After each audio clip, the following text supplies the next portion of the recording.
Bonjour à tous et bienvenue sur Aquazen. On se retrouve aujourd'hui pour une nouvelle vidéo avec une introduction surprise de poissons, même surprise pour moi il faut le dire. Dans cet aquarium 40 litres Blo, si vous ne le connaissez pas, il y a plusieurs vidéos qui traitent de cet aquarium et de ses diverses évolutions. Je vous invite à aller les voir. Donc j'avais une population de crevettes oranges qu'on peut apercevoir ici dans ce coin. Et j'avais introduit également des gobies abeilles qu'on peut apercevoir nager ici plein centre. Ils sont absolument magnifiques. J'avais mis donc 6 gobies abeilles. Et là, petit achat coup de cœur, ou en tout cas, petite nouveauté, et vraiment quelque chose d'improbable pour moi. J'aurais pas pensé faire l'acquisition d'une espèce comme celle-ci. Je me suis mis enfin, après plusieurs années de pratique de l'aquariophilie et X bacs, X espèces maintenues, des guppies. Et plus exactement, des guppies Handler. Non, vous ne rêvez pas. Alors je vous cache pas, comme je l'ai souvent dit, quitte à avoir des guppies, mais je préfère investir par exemple dans des souches rares ou en tout cas qui en valent le détour. Et donc je regardais si par hasard il n'y a pas des guppies koi ou autre chose qui traînait. Et je suis tombé sur le bac des guppies Handler, où c'est la première fois que je vois des guppies de la sorte, qui sont aussi beaux que ça. Et franchement, j'ai pas hésité une seule seconde. Alors a priori donc il s'agit de 3 mâles. Il faut dire que je recherche pas particulièrement la reproduction. Chacun verra midi à sa porte là-dessus. Et je me suis dit que ça pourrait faire un bon équilibre. Alors la grande question c'est est-ce que les gobies abeilles toléreront les guppies? Je pense qu'en termes de gabarit, on est pas mal. Ils tolèrent d'ailleurs les crevettes. Donc je vois pas où serait le problème. À voir. Là encore, j'ai suffisamment de bacs pour réagir si jamais il y avait un problème. Au départ, j'étais parti pour prendre un trio, un mâle et 2 femelles. Je me suis dit, tiens, les gobies abeilles, ce sera parfait pour réguler la surreproduction engendrée par les guppies. Et puis finalement, il n'y avait pas de femelles disponibles, donc j'ai pris 3 mâles et puis basta. Donc étant donné, vous le savez bien, que la reproduction, en tout cas dans le domaine de l'aquariophilie, c'est pas quelque chose qui me passionne beaucoup. Exception faite peut-être pour les crevettes. Mon préféré, c'est celui-ci, là, avec cette petite queue un peu en forme ovale et ces 3 petits points. Et celui-ci aussi a un petit cachet particulier, un peu tigré. Cette couleur jaune, elle m'a vraiment tapé dans l'œil. Il y en avait aussi des sympas qui étaient un peu rouges. Et c'est la première fois que je voyais des... Alors, pardonnez mon ignorance dans ce domaine-là. Pour moi, les guppies Handler, c'était vraiment la souche, la forme de base qui me plaisait pas forcément. On voit les petits gobies abeilles qui sont un petit peu curieux.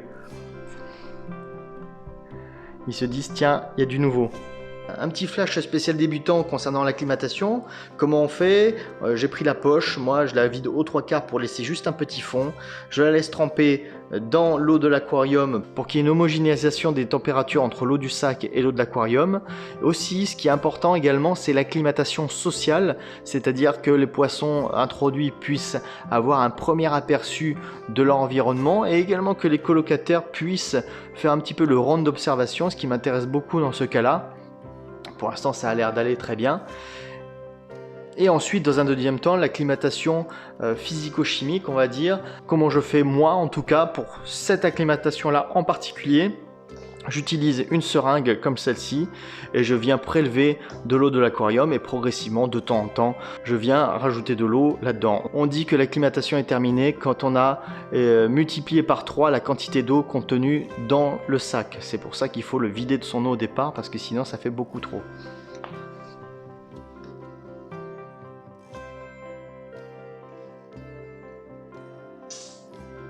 Vous pouvez le voir sur les images que les gobies abeilles se sont vraiment très bien acclimatés. J'ai toujours mes 6 gobies abeilles.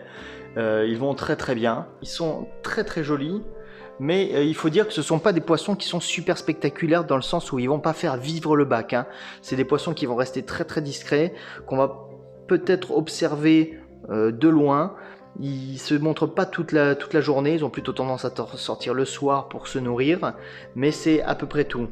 Là, ils sont vraiment en état de curiosité, donc j'espère qu'ils vont pas se montrer agressifs avec les guppies. Je ne pense pas, après tout le bac est quand même suffisamment planté pour ça, et ils cohabitent, comme je vous ai dit déjà, avec les crevettes. Pour répondre à certaines questions concernant les gobies abeilles, on m'a demandé tiens, ouais, est-ce que c'est suffisant? Ouais, le volume est suffisant, 40, 60 litres, c'est nickel pour des gobies abeilles. Concernant la nécessité d'avoir de l'eau saumâtre pour les gobies abeilles, vous voyez que c'est pas nécessaire. La question qu'il faut se poser effectivement, c'est l'eau saumâtre est-elle obligatoire ou non? C'est pas forcément obligatoire. Les gobies abeilles peuvent s'accommoder des deux, de l'eau saumâtre et de l'eau douce. Moi, ma réflexion est la suivante. Depuis combien de temps le poisson que j'achète n'a pas connu d'eau saumâtre? Est-ce qu'il en a connu vraiment une fois dans sa vie? Je ne le sais pas. En tout cas, ce que je sais, c'est au moment où je l'achète, il est maintenu dans de l'eau douce, à des paramètres plutôt mixtes. On le sait, en animalerie, les paramètres ne sont pas forcément une priorité absolue, vu que c'est une filtration commune pour l'ensemble des bacs de vente. Donc moi, ce que je vois, c'est que ce sont des poissons en bonne santé quand je les ai, et mon objectif, c'est de poursuivre dans cette continuité-là. Ah oui, et là je vais faire un truc, je vais relâcher une partie de l'eau de l'animalerie dans mon aquarium. Oui, c'est vrai.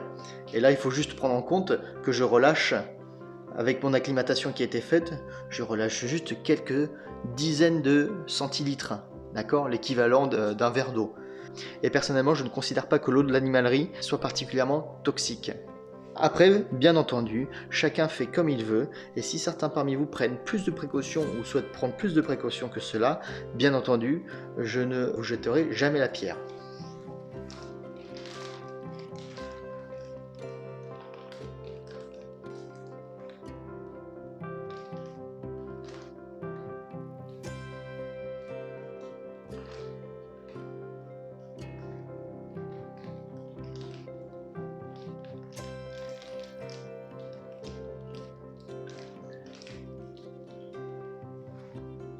Alors franchement, c'est très intéressant ce qui se passe là devant nous, et j'en suis le témoin tout comme vous. C'est que les gobies abeilles, c'est la première fois que je les vois aussi extravertis, je dirais. Là, en l'occurrence, vu qu'ils sont plus gros, mais ça va.